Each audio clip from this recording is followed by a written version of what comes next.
Hi! Hello mga friend! Andito ako sa Sapa. Pauwi na ako ng bundok. Bumaba kami kanina ni Ma'am Edith. Hindi namin na-vlog kasi lubat ako. Ayan, hinatid ko na siya sa sakayan ng bus. Pauwi ng Ever Commonwealth. Pinasakay ko muna siya sa bus. Tapos ngayon, mag-iisa akong paakyat ng bundok. Uuwi na ako sa bundok. Kasi baka kung hindi kami makauwi, mamaya bukas pa. Ayan, dito ang daanan naming Sapa. Kasi maulan-ulan ngayon dito. Kaya yan, ang tubig sa Sapa. Dito ang dadaanan namin. Dandahan lang kasi. Mababa lang naman ang tubig sa Sapa. Ayan. Maputik lang. Yan yung kaputik dito. Pag tuloy-tuloy yung ulan. Kaya samahan nyo ako. Maglalakbay ako mag-isa. Iniwan ko lang si Wakiwak doon sa bahay. Kasi si Ma'am Ilang ang hinatid ko sa baba. Inandaanan namin, oh. Sa ngayon na ganito umuulan. Ganyan ang daanan namin, maputik ang daan. Tiis-tiis lang. Kaya dito tayo sa kabundukan. Pero kapag uminit-init naman, di man masyadong maputik. Kagaya niya, no? Di naman madulas. Sa motor, madulas yung motor. Yan, yung naririnig nyo na yon.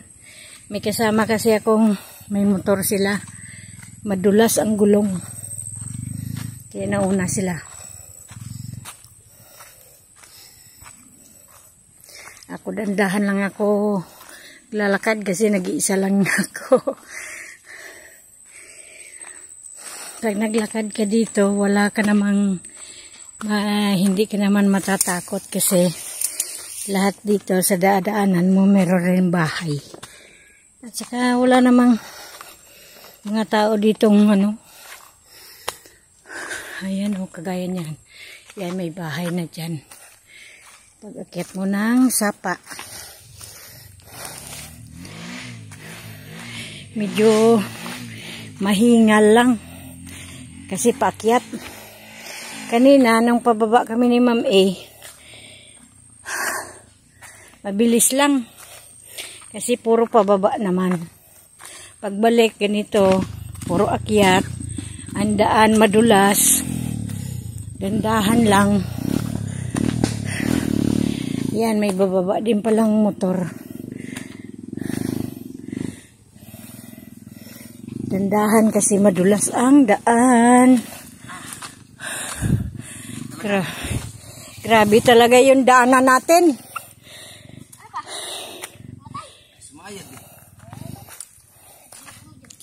Hirap talagang pag mahirap lalong nahirapan. Ganyan ang daanan namin dito mga friend. Oh, hirap ang motor. Yan. Okay naman pag labas na sa hindi masyadong masikip. Papasok yan sa school, yung anak ihahatid. Ganyan ang hirap ng buhay dito sa bundok. Sana naman mapansin ang aming daan. Maayos. Mapatag yung daanan namin. At saka malagyan ng graba man lang. Kung hindi man nila mapasiminto agad. Hirap ang mga tao dito. Kagaya niyan, oh. May dadaanan ka pang lubluban ng kalabaw. Grabe ang hingal ko. Ay, kagaya niyan, may mga bahay na rin dyan. Na kahit makyat ka dito mag-isa, walang takot-takot. Yan ang aming daanan.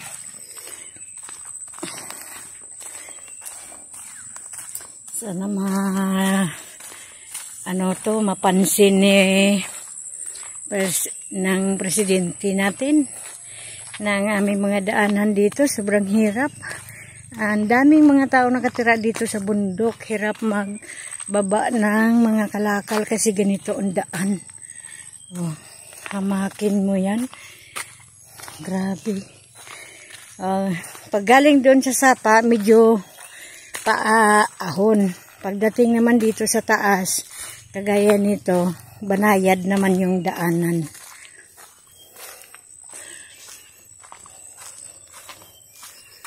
Tapos pagdating uli mamaya doon sa kalagitnaan, meron na naman tayong aakyatin. Medyo mataas naman ang lugar, kaya medyo hingal na naman. Dito nakakahinga tayo ng mayos kasi yan, diba?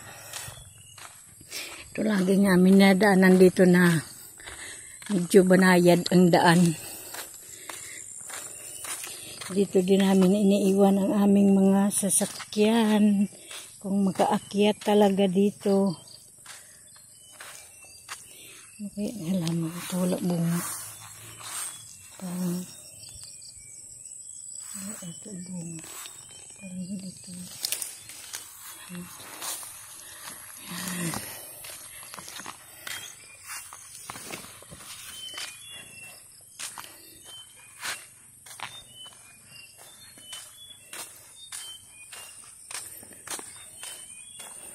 Tuloy-tuloy lang ang lakad.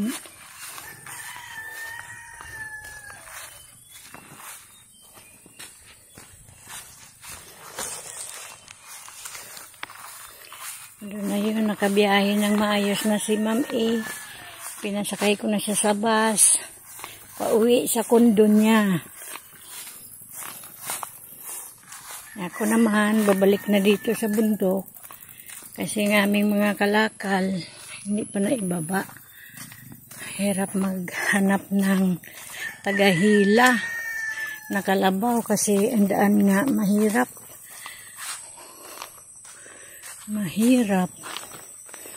Kaya tis-tis lang mga friend. Samahan niyo ako sa paglalakad ko mag-isa.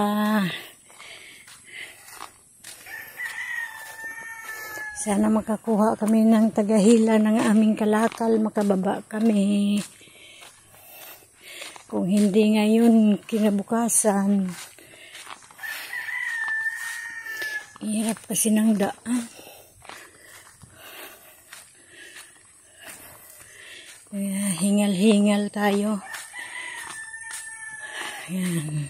Nakita niyo naman yung daan namin. Medyo mahaba-haba. Oh, butas-butas.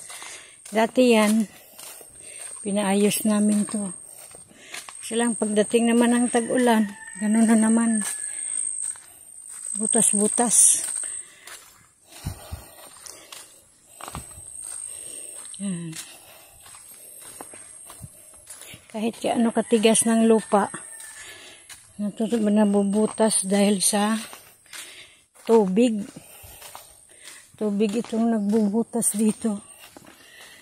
Pag malakas ang ulan, nasisira yung daan. Yan, daan ng tubig yan.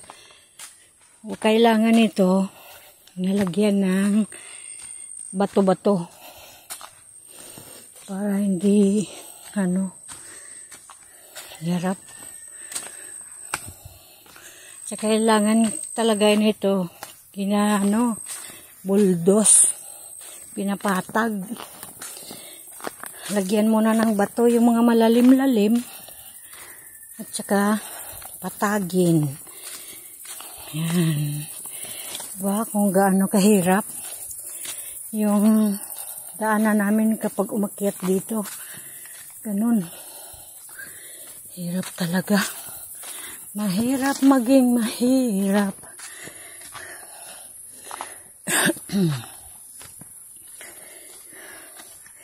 Dito kami nag-akyat ng Bignay kasama si Ma'am E. Dito yun oh. Ayan yung bignay namin sa taas oh. Itim na lahat yung bunga niya eh. Ayan oh. Daming bunga siya. Itim na itim. Kaso, ang taas naman, aakyatin mo pa doon. Tapos ang daming langgam. Yan. Kakuha kami dyan ng konti. Sobrang asim naman kahit na sobrang hinog na itim na sa hinog. Pero maasim pa rin. Ibang klaseng bignay. Yan. Aakyatin yan dyan oh. Dudulas-dulas pa ako nung inakyat ko yan. Ganyan. Ayan, samahan niyo ako. At saka yung pinapungapong na yung ginawa kong ay pinicturan ko noon na vlog ko na bulaklak ng pungapong ang lalaki. Ito na siya ngayon oh. Yung mga bulaklak niya pag nawala, ito na yan. Kapalit niya dahon. Tangkay na. Sarap yan igulay. Ayan oh. Makikita niyo yan yung parang pa lang. Talbos pa lang siya. Ay, sarap yan igulay. Parang gabi. Pero hindi ako nagugulay ngayon kay busy. Hindi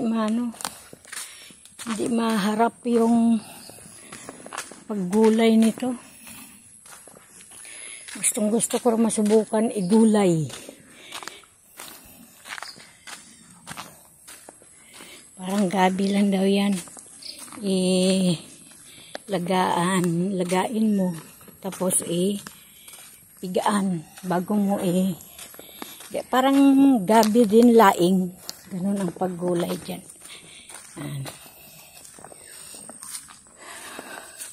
Shout out po sa mga ka-friends ko. Ma'am Erlinda Official Vlog, Ma'am Edita Mix Vlog, Single Mom,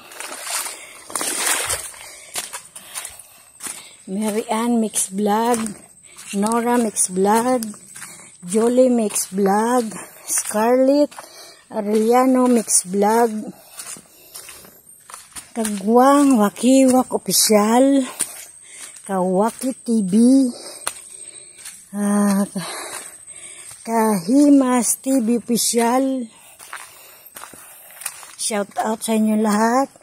Kay Kuya Aw, kay Kuya Pau, MG,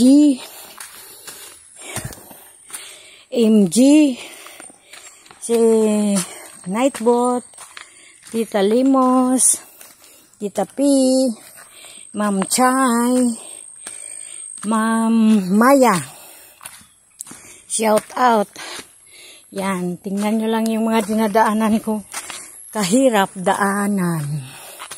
Ganun po siya, mga ka-friend. Pero tiyaga-tiyaga lang. Malay mo balang araw, gumanda ito kasi super highway ito. C7. Itong pinakamalaking highway dito sa Metro Manila.